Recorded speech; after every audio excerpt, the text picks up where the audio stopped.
ఈరోజు అంటే నిజంగా నాకు నిన్నటి జరిగినటువంటి ఆ విషయంలో ప్రవీణ్ పగడాల గారు ఎప్పుడు కూడా నేను డైరెక్ట్గా మాట్లాడింది ఏమి వ్యక్తిగత పరిచయం ఏమీ లేదు, కానీ ఆయన గురించి చాలా తెలుసు నాకు. ఆయన గురించి చాలా చాలా వినటమే కాదు, చాలా చూశాను కూడా. ఆయన గురించి మాట్లాడుతున్నప్పుడు మొట్టమొదటి నేను చెప్పాల్సి వస్తే ఆయన ఒక క్రిస్టియన్ అపాలజిస్టిక్ అండి. ఆయన నిజంగా ఒక అపాలజిస్ట్. ఆయన క్రిస్టియన్ అపాలజిస్ట్ అంటే క్రీస్తు పైన, క్రైస్తవ్యం పైన, బైబిల్ పైన అవతల వారు ఏ నిందలు వేసినా, ఏ బురద చల్లినా వెంటనే దాన్ని తర్కబద్ధంగా బైబిల్ రైట్ అని చూపిస్తూ ఒకవైపు అవతల వారి విశ్వాసాన్ని చక్కగా వారు నమ్ముతున్న గ్రంథాల్లో ఉన్న విషయాలనే ఎత్తి ఏమండి వ్యక్తిగతంగా ఆయన టార్గెట్గా మాట్లాడు. ఎప్పుడు కూడా మీరు చూడరు, ఇప్పటికే ఉంటాయి కదా, వ్యక్తిగతమైన దూషణలకు, వ్యక్తిగతమైనటువంటి కోపాలకు, ఆవేశాలకు పోకుండా కేవలం ఒక విషయాన్ని విషయంగానే, ఒక సబ్జెక్టు పరంగానే, గ్రంథాలలో పరిధిలో ఉండే మాట్లాడేటువంటి ఒక మంచి వ్యక్తి అని తెలుసు. మంచి దేవుడు అతనికి ఇచ్చిన ఒక మంచి వాక్శక్తి బట్టి ఒక అపాలజిస్ట్గా, ఒక మంచి వక్తగా, ఒక మంచి ప్రసంగికుడిగా, అంతేకాదండి తనతో పాటు అనేక మందిని సేవకులుగా నిలబెట్టిన వ్యక్తిగా, అంత మాత్రమే కాకుండా అనేక మంది అనాథలకు ఆశ్రయం ఇచ్చి, అనేక మందికి అన్నం పెట్టి, విద్యనందించి వాళ్ళు ఒక మంచి ప్రయోజకులుగా మలచిన ఒక మంచి దాతృత్వం కలిగినటువంటి ఒక మంచి వ్యక్తిగా అని విన్నప్పుడు చాలా అంటే చాలా ఆనందం వేసింది. చాలామంది పోస్టులు పెడుతున్నారు, ప్రవీణ్ అన్న క్రైస్తవ్యాన్ని ఒక ధైర్యం, మతోన్మాదులకు నువ్వంటే భయం, మతోన్మాదుల గుండెల్లో గుబులు పుట్టించి, మతోన్మాదులకు నిద్ర లేకుండా ఒక సింహస్వప్నంగా, ఒక భయంగా ఉండి క్రైస్తవ్యానికి అండగా, ఒక ధైర్యంగా నిలబడిన నీవు ఈరోజు లేవు అనేటువంటి ఆ మాట అది జీర్ణించుకోవడానికి చాలా కష్టంగా ఉంది. ఇది అబద్ధమైతే బాగుండు అని చాలామంది ఆ పోస్టులు పెడుతున్నప్పుడు నిజంగానే చాలా బాధేసింది, చాలా వేదన. నిన్న మధ్యాహ్నం విషయం తెలిసినప్పటి నుంచి నా మనసంతా చాలా వేదనతో ఉంది. చాలా దాని గురించి రాత్రంతా కూడా అదే విషయం, ఏం జరుగుతుంది ఈ రాష్ట్రాలలో, ఈ దేశంలో ఏం జరుగుతుంది, ఇంకా ఎంతమంది, ఆయన ఏం చేశాడు, ఆయన చేసినారు ఏంటి, దేశానికి ఏమైనా అన్యాయం చేశాడా, పోనీ ఎదుటి వారు ఏమైనా దోచుకున్నారా, ఏం చేశారండి ఆయన. కొంతమంది ఉన్మాదులు దీనిని ఎంత వాళ్ళు ఉత్సాహాన్ని, ఎంత సంతోషపడుతున్నారు అనేది వాళ్ళు పెట్టే కామెంట్స్లలో, అంటే చావును కూడా ఆనందించగలిగే అంత రాక్షసత్వంతో నిండిపోయారా అనిపిస్తుందండి వాళ్ళని చూస్తుంటే. స్వయంగా నాకే పెట్టాడండి ఒకడు, ఆ శివశక్తి అనేటువంటి వాట్సాప్లో శివశక్తి అనే ఒక డీపీ పెట్టుకొని, శివశక్తి డీపీ పెట్టుకొని డైరెక్ట్గా వాడు నాకే నిన్న నైట్ వాయిస్ మెసేజ్ పెట్టాడు, టెక్స్ట్ మెసేజ్ పెట్టాడు. ఫోన్ చేస్తుంటే గతంలో నేను వాడిని బ్లాక్లో పెట్టాను, వాట్సాప్లో మెసేజ్ల మీద మెసేజ్లు పెడుతున్నాడు, వాయిస్ మెసేజ్లు పెడుతున్నాడు, అన్నీ ఉన్నాయి. అంటే ఏంటి, 12 మంది, అందులో ఒకడు పోయాడు, ఇంకా 11 మంది మిగిలారు అంటే లెక్క పెట్టుకుంటున్నారా, తీసేద్దాం అనుకుంటున్నారా? అయితే మీకు మింగుడు పడని ఒక విషయం చెప్తాను, ఏంటంటే మీరు మమ్మల్ని చంపగలరేమో, కానీ క్రైస్తవ్యాన్ని మాత్రం మీరు చంపలేరు. మీరు మనుషులు చంపగలరేమో, కానీ క్రైస్తవ్యాన్ని లేకుండా చేయటం అది మీ వల్ల అవ్వదు. క్రైస్తవ్యం అనేది లేకుండా చేయటం అనేది అది నెవర్. భూమి ఆకాశాలు గతించిన ఆయన మాట గతింపదు అన్నాడు ఆయన. యేసుక్రీస్తు చంపేస్తే అయిపోద్ది అందుకుంది మతం, అంతే కదా. అక్కడి నుంచి వచ్చాం మనం.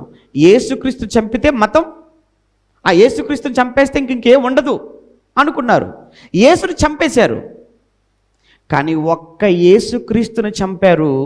ఆ ఒక్క యేసుక్రీస్తు కార్చిన రక్తపు బొట్టులో నుంచి, ఆయన కార్చిన రక్తములో నుంచి ఈరోజు ప్రపంచంలో కొన్ని వందల కోట్ల మంది క్రైస్తవులు పుట్టుకొని వస్తూనే ఉన్నారండి. ఇంకా ఒక్క యేసును చంపారేమో మీరు మీ మతంతో, మీ ఉన్మాదంతో. ఒక్క క్రీస్తును చంపితే ఎన్ని కోట్ల మంది క్రైస్తవులు పుట్టుకొచ్చేశారు. ఒకవేళ మీరు ఒక ప్రగడాల ప్రవీణ్ గారిని, అది చావా లేదా యాక్సిడెంట్, ప్రమాదమా, హత్యన, అది ఇంకా ఇన్వెస్టిగేషన్లో ఉంది. ఒకవేళ హత్య అనుకుంటే, ఎవరో వెనకుండి చంపారని అనుకుంటే, ఎవరో కాదండి, ఉన్మాదులే. అందులో చంపితే ఖచ్చితంగా ఉన్మాదులే చంపుతారు. ఎందుకంటే ఆల్రెడీ పాపం 1 మంత్ క్రితమే ఆయనకు థ్రెటనింగ్ కాల్స్ వచ్చాయట, మెసేజ్లు పంపించేశారట, ఆయన ఫేస్బుక్లో కూడా ఆయన పోస్ట్ చేసేసారట. ఒకవేళ అదే నిజమైతే ఆయనను ఒక్కరిని మీరు చంపటం వలన క్రైస్తవ్యానికి ఏదో జరిగిపోతే మీరు అనుకుంటున్నారా? ఒకానొక సమయంలో బైబిల్లో యాకోబుని చంపేశారు. యాకోబు కంటే ముందు స్టెఫెను చంపేశారు. స్టెఫెను చంపేశారండి. ఎలా చంపేశారు? చంపింది ఎవరు తెలుసా? మతమే. స్టెఫెను చావుకు కారణం కూడా మతం. క్రీస్తు చావు వెనకాల ఉన్నది ఎవరు? మతం. స్టెఫెను చావుకు వెనకాల ఉన్నది ఎవరు? మతం. యూదా మతం భరించలేకపోతుంది. ఎందుకు? క్రైస్తవ్యంలో మనిషికి విలువ ఉంటుంది. క్రైస్తవ్యంలో మనిషిని మనిషిగా చూస్తారు. మనిషిలో దేవుని చూసే స్వభావం క్రైస్తవ్యం లక్షణం. అది ఎక్కడా లేదు. అందుకు వాళ్ళు భరించలేకపోతున్నారు, తట్టుకోలేకపోతున్నారు. ఇది క్రైస్తవ్యం అన్నా, క్రీస్తు అన్నా, బైబిల్ అన్నా ఎందుకు మీకు భయం? ఎందుకు భయం? మతములో ఉన్నారు గనక భయం. ఒక్కసారి ఆ మతం అనే కళ్ళద్దాలు తీసేయండి. మతం అనే మత్తులో నుంచి బయటికి రండి. నీకు మనిషి కనపడతాడు, మానవత్వం కనబడుతుంది, ప్రేమ కనబడుతుంది, క్షమాపణ కనబడుతుంది, జాలి కనబడుతుంది, దయ కనిపిస్తుంది నీకు. కానీ ఇవి ఏవి లేక విచక్షణ కోల్పోయి మాట్లాడుతున్నారు అనంటే మీరు మతం అనేటువంటి ఒక భయంకరమైన మత్తులో మీరు ఉండిపోయారని అర్థం.